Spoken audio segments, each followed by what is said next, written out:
کیونکہ ربیع الاول کی آمد ہے اور الحمدللہ یہ مہینہ پورا سرکار کا مہینہ ہے، تو سرکار کے حوالے سے ہی اماں حلیمہ کیا فرماتی تھیں؟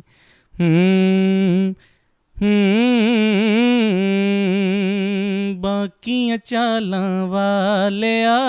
سونیاں چالاں والیا ہولی ہولی قدم ٹکایا کر، سونیاں چالاں والیا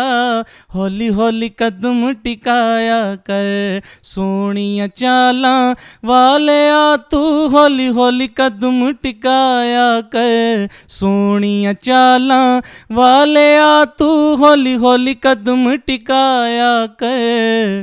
پھر اماں حلیمہ فرماتی ہیں کہ گود میری وچ کھیڈ لے، گود میری وچ کھیڈ لے، باہر نہ کھیڈن جایا کر، گود میری وچ کھیڈ لے، باہر نہ کھیڈن جایا کر۔ چڑھے جوانی خیر دی، چڑھے جوانی خیر دی، تینوں نظر نہ لگے غیر دی، چڑھے جوانی خیر دی، تینوں نظر نہ لگے غیر دی، چڑھے جوانی خیر دی، تینوں نظر نہ لگے غیر دی۔ تو حضور کو کس کی نظر لگنی تھی؟ لیکن اماں حلیمہ ایک ماں تھی، تو ایک ماں کا پیار تھا۔ فرماتی ہیں کہ چڑھے جوانی خیر دی، تینوں نظر نہ لگے غیر دی، پھر کالی کملی اوڑھ کے اپنا مکھڑا لکایا کر، کالی کملی اوڑھ کے اپنا مکھڑا لکایا کر، خود سونے نو سرما لاوے، خود سونے نو سرما لاوے، تے نالے اے فرماوے، خود سونے نو سرما لاوے، تے نالے اے فرماوے، ماں زاغ دے نینا والیا نہ اینا سرما لایا کر، ماں زاغ دے نینا والیا نہ اینا سرما لایا کر۔ اور شعر سنیے گا، اماں حلیمہ نے ایک منظر دیکھا کہ حضور جھولے میں جلوہ گر ہیں اور شہادت کی انگلی حضور پاک کی آسمان کی طرف بلند ہے، فرشتے جھولا جھلا رہے ہیں،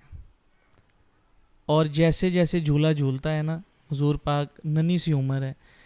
انگلی کے اشارے سے اماں حلیمہ دیکھتی ہیں چاند کبھی دائیں جاتا ہے کبھی بائیں جاتا ہے، فرشتے جھولا جھلا رہے ہیں، جھولا جھول رہا ہے اور چاند بھی حضور کے اشارے سے کبھی دائیں کبھی بائیں اشارہ کرتے ہیں، چاند کے دو ٹکڑے ہو جاتے ہیں، پھر اسے جوڑ دیتے ہیں۔ تو یہ میرے حضور کی شان ہے۔ تو جب یہ دیکھا ہوگا تو فرمایا ہوگا، تو سونا اے من مونا اے